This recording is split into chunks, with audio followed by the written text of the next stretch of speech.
A organização dos objetos, né, visando a animação do After, como todo programa da Adobe, ele é dependente do que seriam as camadas, né? Que no caso dele, toda camada é organizada no que seria a própria timeline aqui pra gente, certo? Onde ela traz como cabeçalho sempre a composição que a gente está trabalhando. Então, no caso, eu estou tendo aqui o que seria a composição 1, tranquilamente, e dentro dela vai ter todas as camadas que aí sim eu posso começar a trabalhar. Então, no caso, né, se eu faço ou a importação de alguma imagem, eu crio um objeto diretamente no After, se eu quero fazer que ele aconteça na minha composição, automaticamente ele vai ser uma camada, e dessa camada eu vou partir para as propriedades que pertencem ao mesmo e posso dar animação para a gente.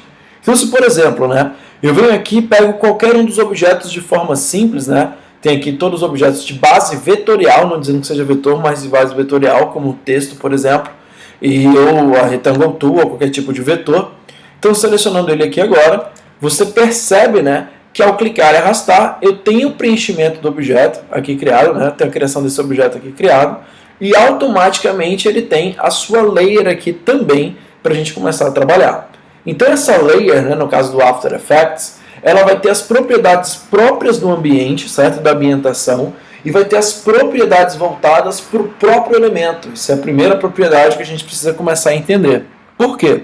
No caso do After Effects, né, isso é um pouco diferente dos outros programas, em vez de ele ter uma camada que representa para mim o objeto, eu vou ter uma ambientação container, que seria aqui a layer 1, onde dentro dela eu posso colocar uma série de objetos. Isso falando, tá, mais diretamente de forma simples, de formas vetoriais. Então, por exemplo, eu estou tendo um retângulo aqui com preenchimento um pouco mais esverdeado, e o preenchimento não aborda, né? E o preenchimento negado aqui pra gente. Eu vou pôr só uma cor de preenchimento, vou botar aqui um vermelho, deu um OK.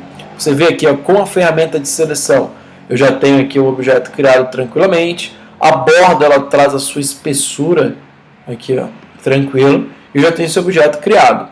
Então, se por acaso eu quero, né, que na mesma camada, na mesma estrutura, eu tenha mais de um objeto, ou seja, vários objetos vão receber a mesma animação, tendo a mesma transformação, né, eu vou vir aqui com a camada ainda selecionada, e ao criar um segundo elemento, por exemplo, um elipse para a gente, então eu cliquei e arrastei, e você percebe que dentro da mesma camada, ele cria para a gente os dois objetos.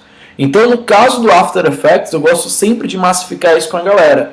Você tendo a camada não quer dizer que você tenha um objeto. Você pode ter uma série de objetos criadas nessa camada, até porque você vai ter pré-composições e tal, e isso já facilita um pouco mais o nosso entendimento, beleza? Então, ó, eu tenho aí o que seria a camada da Shape Layer, né? E dentro da Shape Layer eu tenho o objeto elipse e tenho aqui o retângulo. Então, são elementos aqui totalmente distintos, ocupando o mesmo espaço, beleza? Então, já para entender, como eu tenho um container, né, como eu tenho uma layer que se comporta no container, sempre vocês vão ter aqui agora o que seria essa propriedade transform.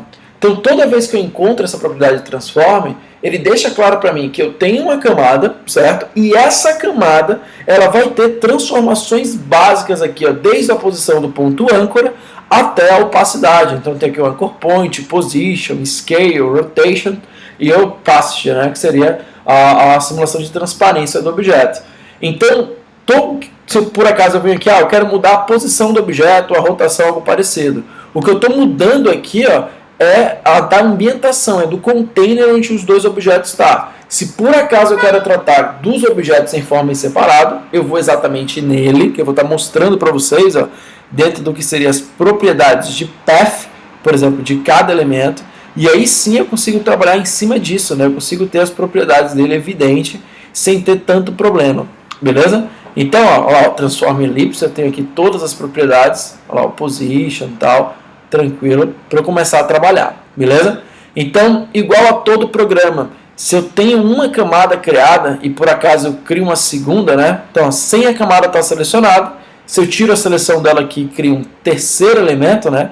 O que seria um segundo, isso em organização, ele cria uma nova camada, onde por padrão o After vai trabalhar para a gente com o que seria a sobreposição, né? Estou tendo aqui o que seria a segunda camada por cima da primeira. Se por acaso eu venho aqui, clique e arrasto para baixo, eu já tenho aí o que seria o Arrange, né? Para quem está acostumado a trabalhar com Illustrator e InDesign, que eu faço a redistribuição das camadas em profundidade, beleza? Então isso também é interessante, é legal vocês perceberem esse fluxo de trabalho mesmo, certo? Então criou essa estrutura, entendeu mais ou menos como vai funcionar, fica tranquilo para aí sim você começar a animar os objetos, beleza?